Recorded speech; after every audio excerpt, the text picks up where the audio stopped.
ಜಂತರ್ ಮಂತರ್ ವೇದಿಕೆಯಲ್ಲೇ ಇದೆಂತ ಕಳ್ಳಾಟ.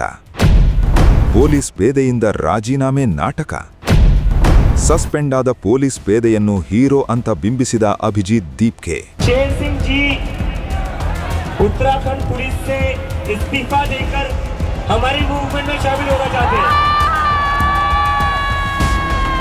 और 20 जुलाई को जो हुआ उसके बाद शेर सिंह जी ने जो मुझे कहा कि ऐसी गुंडागर्दी करने से अच्छा, ऐसे गुंडों की हिफाजत करने से अच्छा है मैं यहाँ पर बच्चों की हिफाजत करूं।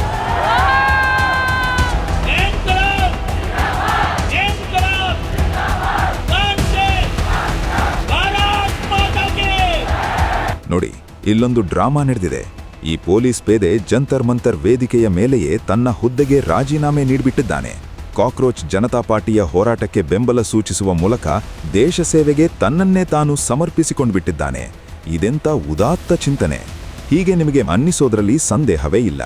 ಆದರೆ ಈತ ನೀವಂದುಕೊಂಡಂತೆ ಸಮಾಜ ಸೇವೆಗಾಗಿ ತನ್ನ ನೌಕರಿ ತೊರೆಯಲಿಲ್ಲ. ಈತನ ಹಿಂದೆ ದೊಡ್ಡ ಕಥೆಯೇ ಇದೆ. ಹೀಗಿದ್ದರೂ ಈತ ದೇಶದ ಜನರ ಕಿವಿ ಮೇಲೆ ಹೂ ಇಡುವ ಪ್ರಯತ್ನ ಮಾಡಿದ್ದಾನೆ. ಈತನಿಗ ವೇದಿಕೆ ನೀಡುವ ಮೂಲಕ ಸಿಜೆಪಿಯ ಸೋಕಾಲ್ಡ್ ಮುಖಂಡರು ಯುವ ಜನತೆಯನ್ನೇ ಮೂರ್ಖರನ್ನಾಗಿಸಲು ಹೊರಟಿದ್ದಾರೆ. ಏನಿದು ಇವರ ಕಳ್ಳಾಟ? ಇಲ್ಲಿದೆ ಡೀಟೇಲ್ಸ್. हमारे उत्तराखंड में परचून की दुकान पे मिलते हैं पेपर, परचून की दुकान पे पटवारी का गुरुकुल में देखा है हमने। भगत सिंह ने कहा था दोस्तों, भगत सिंह ने कहा था इस देश के युवाओं, जिंदगी अपने दम पर जी जाते हैं, दूसरों के दम पर सिर्फ जनाजे उठाए जाते हैं। ये भगत सिंह का देश है और क्रांति कभी बम और पिस्तौलों से नहीं आती है। अहिंसा नहीं करनी है, इन गुंडों को हम देख लेंगे। क्रांति आती है विचारों से और विचार कर कभी मरते नहीं।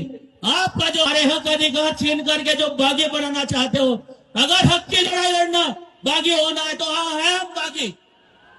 और आज से उत्तराखंड पुलिस की नौकरी से शेर सिंह रिजाइन करता है। लगाओ हाथ आज के बाद अभिजीत भाई को, हम बताएंगे तुम्हें लोकतंत्र कैसे चलता है।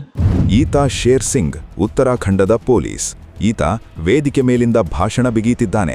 ಪೊಲೀಸರಿಂದಾದ ದೌರ್ಜನ್ಯದ ವಿರುದ್ಧ ಆಕ್ರೋಶ ವ್ಯಕ್ತಪಡಿಸುತ್ತಿದ್ದಾನೆ. ಭಗತ್ ಸಿಂಗ್ ಬಗ್ಗೆ ಮಾತಾಡ್ತಾನೆ. ದೇಶದ ಯುವ ಜನತೆಯ ಭವಿಷ್ಯಕ್ಕಾಗಿ ತಾನು ಸಿದ್ಧವಿರೋದಾಗಿ ಬೊಗಳೆ ಬಿಡ್ತಾನೆ. ತನ್ನ ಯೂನಿಫಾರ್ಮ್ ಮೇಲಿನ ಸ್ಟಾರ್ಗಳನ್ನು ತೆಗೆದು ಅಭಿಜಿತ್ ದೀಪ್ಗೆಗೆ ಒಪ್ಪಿಸ್ತಾನೆ. ಇಂಥ ನಾಟಕವನ್ನು ಸಿಜೆಪಿ ಆಯೋಜಿಸಿದೆ. ಈ ಪೊಲೀಸ್ ಪೇದೆ ಈಗ ವೇದಿಕೆ ಮೇಲೆ ರಾಜೀನಾಮೆ ಕೊಡ್ತಿರೋದಲ್ಲ, ಅಸಲಿಗೆ ಈತನನ್ನು ಈಗಾಗಲೇ ಸಸ್ಪೆಂಡ್ ಮಾಡಲಾಗಿದೆ. ಏನಿದು ಈತನ ಡ್ರಾಮಾ ಹಿಂದಿನ ಕಥೆ? ಈಗಾಗಲೇ ಜೈಲುವಾಸ ಅನುಭವಿಸಿದ್ದಾನೆ ಈ ಪೊಲೀಸ್. ಕಂಡೋರ ಆಸ್ತಿ ಲಪಟಾಯಿಸಲು ಈತ ಎಂತೆಂಥ ಅಪರಾಧಗಳನ್ನು ಎಸಗಿದ್ದ ಅನ್ನೋದು ನಿಜಕ್ಕೂ ಗಾಬರಿ ಹುಟ್ಟಿಸುತ್ತೆ. ಈತನದು ರೂರ್ಕಿ ಜಿಲ್ಲೆಯ ಸುನೇರಾ ಗ್ರಾಮ. ಅಲ್ಲಿನ ಶ್ಯಾಮ್ ಬಿಹಾರಿ ಎಂಬುವರ ಮರಣದ ನಂತರ ಅವರ ಕೋಟಿಗಟ್ಟಲೆ ಮೌಲ್ಯದ ಆಸ್ತಿಯನ್ನು ಕಬಳಿಸಲು ಯತ್ನಿಸಿದ್ದ ಆರೋಪ ಈತನ ಮೇಲಿದೆ. ಇದಕ್ಕಾಗಿ ಈತ ಗ್ಯಾಂಗ್ಸ್ಟರ್ಗಳ ಜೊತೆ ಸೇರಿ ಅಮಾಯಕರನ್ನು ಬೆದರಿಸಿದ್ದ. ಸಂತ್ರಸ್ತ ಕುಟುಂಬಕ್ಕೆ ಜೀವ ಬೆದರಿಕೆ ಹಾಕಿದ್ದ. ನಕಲಿ ದಾಖಲೆಗಳನ್ನು ಸೃಷ್ಟಿಸಿ ನಕಲಿ ವ್ಯಕ್ತಿಗಳನ್ನು ನಿಲ್ಲಿಸಿ ಆಸ್ತಿ ಮಾರಿಸಿದ್ದ. ಈ ಪ್ರಕರಣದಲ್ಲಿ ಉತ್ತರಾಖಂಡ್ ಸಿಐಡಿ ಎಸ್ಟಿಎಫ್ ತನಿಖೆ ನಡೆಸಿತ್ತು. 28 ಆಗಸ್ಟ್ 25ರಂದು ಎಫ್ಐಆರ್ ದಾಖಲಿಸಿತ್ತು. ಶೇರ್ ಸಿಂಗ್ನನ್ನು ಬಂಧಿಸಿ ಜೈಲಿಗೆ ಕಳುಹಿಸಲಾಗಿತ್ತು. ಪ್ರಸ್ತುತ ಆತ ಜಾಮೀನಿನ ಮೇಲೆ ಹೊರಗಿದ್ದಾನೆ.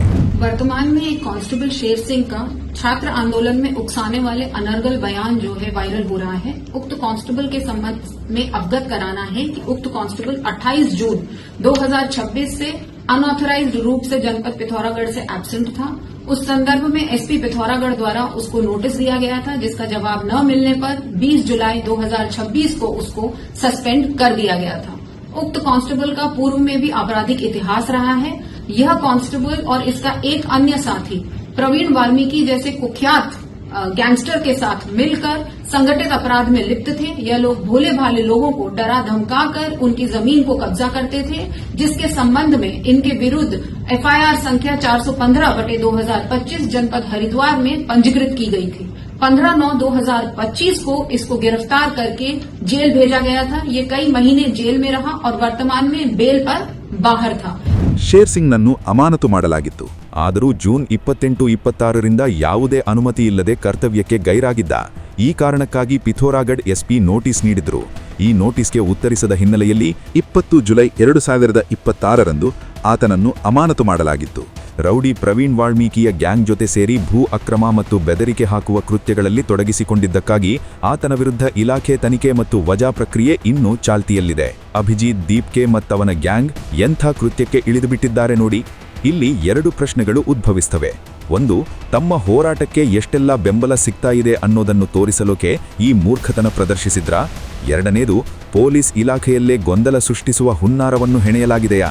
ಈ ಬಗ್ಗೆ ಕೂಲಂಕುಷ ತನಿಖೆ ಆದರೆ ಸತ್ಯ ಖಂಡಿತ ಹೊರಗೆ ಬಂದೇ ಬರುತ್ತೆ. ನೀವೇನಂತೀರಿ?